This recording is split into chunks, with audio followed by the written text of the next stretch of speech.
நான் இங்கு வந்ததின் நோக்கம் எங்கள் மலைவாழ் மக்களின் வாழ்க்கை நிலையை தெரியப்படுத்தவே அண்ணா. செம்மரை கட்டையை வெட்டியதால் சிலர் சிறையில் அடைக்கப்பட்டார்கள். சிலரை துப்பாக்கியால் சுட்டுக் கொன்னார்கள். காரணம் என்னவென்று ஆராய்ந்தார்களா இந்த அரசாங்கம்? இல்லையே, இதை பற்றி எவரும் சிந்திக்கவில்லை. இந்த நிலையை சரி செய்ய தமிழகத்திற்கு முதலமைச்சராக வரணும்.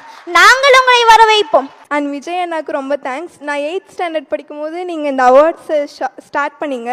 அப்போதுலேருந்து எப்படியாவது உங்களை பார்த்துடணுன்றதுக்காகவே நான் எஃபர்ட் போட்டு படித்தேன். என்னோட பெஸ்ட்டை கொடுத்தேன்னு நினைக்கிறேன். அதனால இப்போ உங்கள் முன்னாடி நிற்கிறேன். ரொம்ப தேங்க்ஸ் அண்ணா.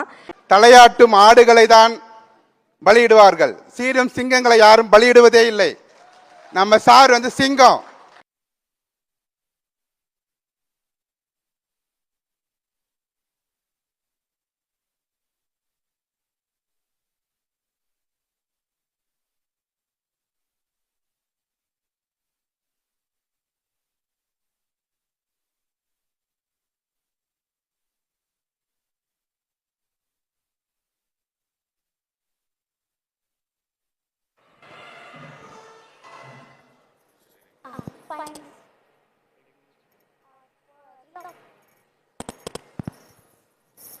அண்ணா, நான் இங்கு எங்கள் மக்களின் வாழ்க்கையை பற்றி சில விஷயங்களை சில வார்த்தைகளாக உங்கள் மத்தியில் பேச விரும்புகிறேன். பேசலாமா அண்ணா?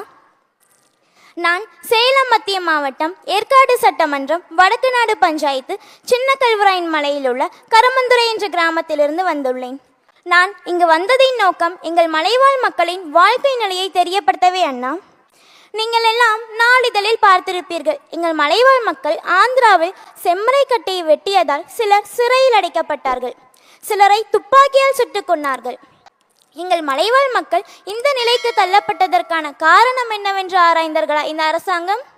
இல்லையே, இதை பற்றி எவரும் சிந்திக்கவில்லை. இது மட்டுமில்லாமல் சாராயம் காய்ச்சி சிலர் விற்கிறார்கள். அதை குடித்து பலர் இறந்து போகிறார்கள். அதை பற்றும் இந்த அரசு கண்டுகொள்வதில்லை. மாறாக என் மலையில் உள்ள பல கிராமங்களில் டாஸ்மாக் கடைகளை அதிகப்படுத்தியுள்ளது இந்த அரசு. எங்கள் மலைவாழ் மக்கள் இது போன்ற தீய விஷயங்களில் ஈடுபடுவதற்கான காரணம் என்னவென்று ஆராய்ந்தார்களா? எங்கள் மலைவாழ் மக்கள் அனைவருமே தினக்கூலி விவசாயிகள். அவர்களுக்கு போதிய வருமானம் கிடைப்பதில்லை. அண்ணா, நீங்களே சொல்லுங்களேன். இந்த அரசு விற்கும் 50 கிலோ உரத்தின் விலை 1500 ரூபாய். அந்த உரத்தில் விளைச்சல் செய்து கொடுக்கும் விவசாயின் 30 கிலோ தக்காளியின் விலை வெறும் 150 ரூபாய் தான். இப்படி மதிப்பில்லாமல் போயிடுச்சு எங்களின் விவசாயிங்க இனம். எங்கள் விவசாயிகள் அதிகமாக பயிரிடுவது மரவள்ளி கிழங்கு தான். ஆனால் அரசு அதற்கேற்ற சரியான விலையை நிர்ணயம் செய்வதில்லை. ஆண்டுக்கு 70,000 ரூபாய் செலவு செய்து மகசூல் செய்யும் மரவள்ளி கிழங்கிற்கு அறுவடை காலத்தில் கிடைப்பதோ வெறும் 50,000 ரூபாய் மட்டுமே. எங்கள் மலைவாழ் மக்களுக்கு இப்படி வருமானம் கிடைத்தால் அவர்களின் வாழ்க்கை எப்படி மேலோங்கும்? இது போன்ற காரணங்களால் தான் தன் குடும்பத்தை காக்க இக்கட்டான சூழ்நிலைகளில் மாட்டிக்கொள்கிறார்கள். இந்த நிலையை சரி செய்ய சில அரசியல்வாதிகள் எங்கள் மலைவாழ் மக்களிடம் பண ஆசையை தூண்டி இது போன்ற தீய செயல்களில் ஈடுபட வைக்கிறார்கள். இதனால் சில குடும்பம் தகப்பன் மற்றும் அண்ணன்மார்களை இழந்து விடுகிறார்கள். அண்ணா, வருகின்ற 2026ஆம் ஆண்டு சட்டமன்ற தேர்தலில் நீங்கள் அந்த செங்கோட்டையில் பதவியேற்று தமிழகத்திற்கு முதலமைச்சராக வரணும். நாங்கள் உங்களை வரவைப்போம். நீங்கள் வந்து எங்களுக்கு ஒரு புதிய மாற்றத்தை உருவாக்கி தருவீர்கள் என்று நம்புவேன்.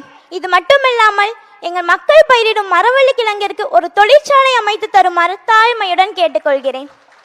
இது எனது ஆசை மட்டுமல்ல, ஒட்டுமொத்த விவசாயிகளின் ஆசையை. Everyone has a dream.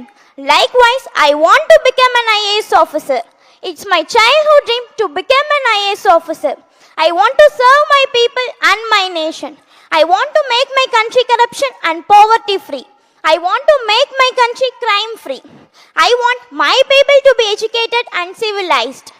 I do believe that I will crack the UPSC exam with my hard work and dedication. I am a hard-working individual. I don't believe in fate. I am the creator of my own fate. One day, I hope that I will become an IAS officer and serve my nation with pride and pleasure. Life is definitely not easy. So for you friends, the only message I would say is, don't give up on your passion.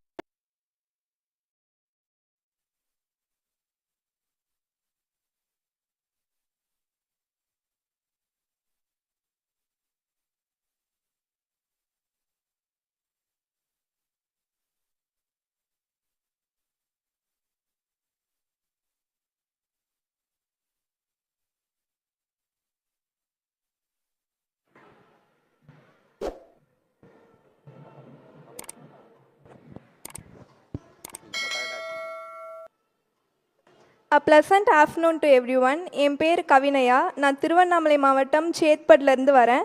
நான் Cluny matric higher secondary school தேவிகாபுரமில் படிக்கிறேன். இந்த மொமெண்ட்டில் என்னோடய teachers, என் parents, என் friends எல்லாருக்கும் ரொம்ப தேங்க்ஸ் சொல்லிக்க விரும்புகிறேன். எல்லோரும் என்னை ரொம்ப மோட்டிவேட் பண்ணாங்க. எல்லாருக்கும் தேங்க்ஸ். அண்ட் விஜய் அண்ணாவுக்கு ரொம்ப தேங்க்ஸ். நான் 8th ஸ்டாண்டர்ட் படிக்கும்போது நீங்கள் இந்த அவார்ட்ஸை ஸ்டார்ட் பண்ணீங்க. அப்போதுலேருந்து எப்படியாவது உங்களை பார்த்துடணுன்றதுக்காகவே நான் எஃபர்ட் போட்டு படித்தேன். என்னோடய பெஸ்ட்டை கொடுத்தேன்னு நினைக்கிறேன். அதனால இப்போ உங்கள் முன்னாடி நிற்கிறேன். ரொம்ப தேங்க்ஸ் அண்ணா. அண்ட் நான் ஒரு லைன் சொல்லி என் ஸ்பீச்சை முடிச்சுக்கலான்னு நினைக்கிறேன். Do your best and God will do the rest. கடவுளுக்கு நன்றி. அண்ட் இன்னைக்கு ஃபாதர்ஸ் டே முன்னிட்டு என் அப்பாவுக்கு வந்து ஹாப்பி ஃபாதர்ஸ் டேப்பா. தேங்க்யூ விஜய் அண்ணா, இந்த சான்ஸ் கொடுத்ததுக்கு. சார் ரொம்ப டயர்டாக இருக்கிறதால நான் சுருக்கமாக முடிச்சுக்கிறேன். அரங்கத்தில் உள்ள அனைவருக்கும் என்னுடைய வணக்கம். கல்வி செல்வம் வந்து காலத்தால் அழியாத செல்வம். யாரெல்லாம் கல்வி செல்வத்துக்கு சிறப்பு செய்கிறாங்களோ அவங்க எல்லாருமே வந்து வரலாற்றில் கண்டிப்பாக இடம் பெறுவாங்க. யாரெல்லாம் கல்வி செல்வத்துக்கு சிறப்பு செய்கிறாங்களோ அவங்க எல்லாருமே வந்து வரலாற்றில் கண்டிப்பாக இடம் பெறுவாங்க. இது வரைக்கும் நிலைத்து நிற்கிற எல்லா தலைவருமே கல்விக்காக முன்னுரிமை கொடுத்தவங்க தான்.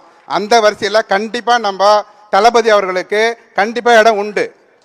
அதே மாதிரி எப்பயுமே எந்த மீட்டிங்லையுமே நான் வந்து நம்ம அம்பேத்கருடைய ஒரே ஒரு பொன்மொழியை சொல்லி முடிச்சுக்குவேன். நிறைய பேசணும்னு நினச்சேன், அவர் டயர்டாகத்தால ஒரே பொன்மொழி சொல்லிக்கிறேன். தலையாட்டும் ஆடுகளை தான் பலியிடுவார்கள், சீரும் சிங்கங்களை யாரும் பலியிடுவதே இல்லை. நம்ம சார் வந்து சிங்கம். கண்டிப்பாக வந்து நிறைய பேர் கேட்டாங்க, சிங்கமாவது இருந்து நம்ம தமிழகத்தை வந்து காப்பாருன்னு. நான் எல்லாருடைய சார்பாக கேட்டுக்கொள்கிறேன். அவருக்கு நீண்ட ஆயுளை கொடுத்து நம்ம தமிழகத்திற்கு நிறைய சேவை செய்யணும்னு சொல்லிட்டு உங்கள் அனைவர் சார்பாகவும் கூறிக்கொள்கிறேன். அப்புறம் எங்கள் அண்ணன் பொண்ணு ரேவதி ரொம்ப ரொம்ப வெறி விஜய்னா. இன்னைக்கு வர முடியாத சந்தர்ப்பம். அவள் ஹாப்பி பர்த்டே சொல்ல சொன்னால் அவள் சார்பாக வந்து சாருக்கு நான் ஹாப்பி பர்த்டே சொல்லிடுறேன். Happy birthday sir, advance happy birthday sir. Thank you.